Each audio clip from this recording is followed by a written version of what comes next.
every single weekday morning, we begin the fun stuff with birthdays, and birthdays for the day. And this is no exception. Birthdays for this 11th of October in 2023 is some pretty big ones to celebrate.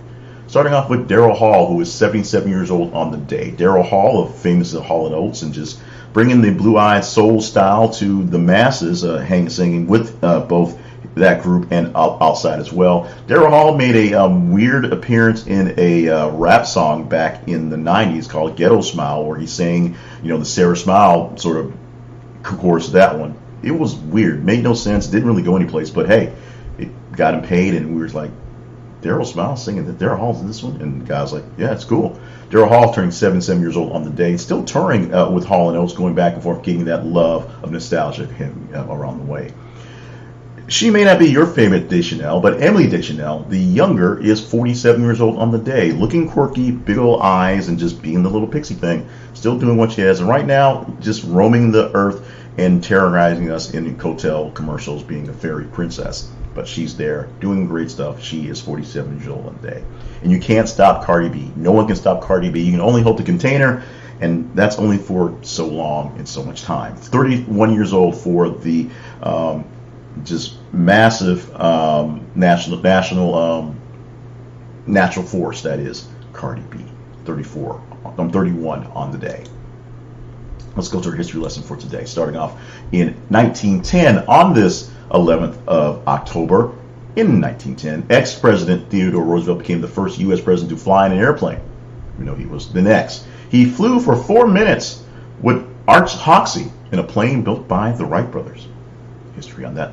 In 1929, a little jump ahead, JCPenney opened store number 1252, happening in Milford, Delaware, and then it made it a nationwide company with stores in all 48 of the U.S. states. Only 48 states back in 29. And in 75, Saturday Night Live debuted with George Carlin as the host and Janice Ian and Billy Preston as musical guests. The very first Saturday Night Live, which looks nothing like what it does now.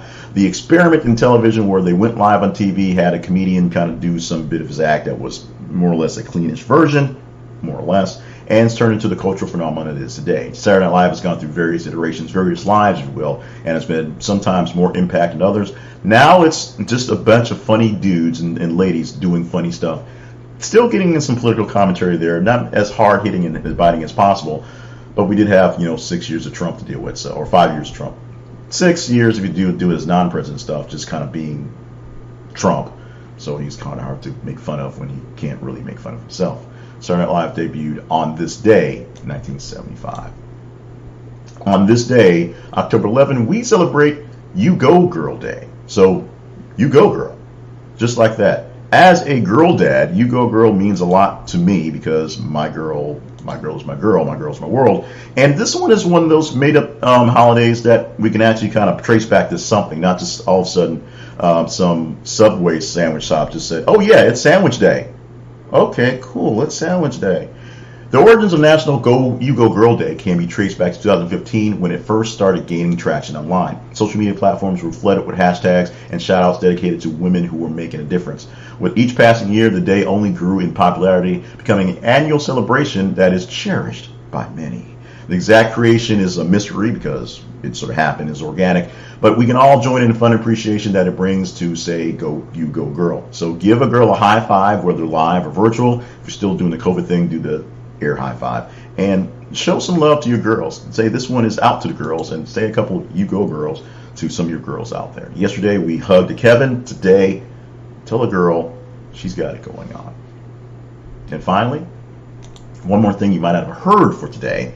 The hottest new Halloween costume of the year is poised to be Barbie, which, after witches and vampires, is the third most popular Halloween costume for adults, according to National Retail Federation. It's also top 10 costumes for kids, so it's making love all over the place. Americans will spend $4.1 billion on their outfits this year and $12.1 billion on Halloween in general for all of this spooky stuff and candy and decorations. Now, this is no surprise, as Barbie was a culture hit and it was a big people dressed up to go watch the movie itself. But this is nothing new. As a child who survived the 80s, we had the Barbie costume. We had the plastic mask and the plastic flammable the sheet you wore over your body that everybody walked through the neighborhood for, which was odd because people like it was a big deal to get someone to buy those crappy Halloween costumes back in the day, and they were really, really terrible. But you knew you were somebody if your parents actually paid for your costume and didn't just go to the thrift store and buy something. My mom made the most awesome UXQ costume one year, and I won a prize for it, so it was awesome. But yeah, it still wasn't the Transformer plastic mask and flammable shirt thing. It just wasn't.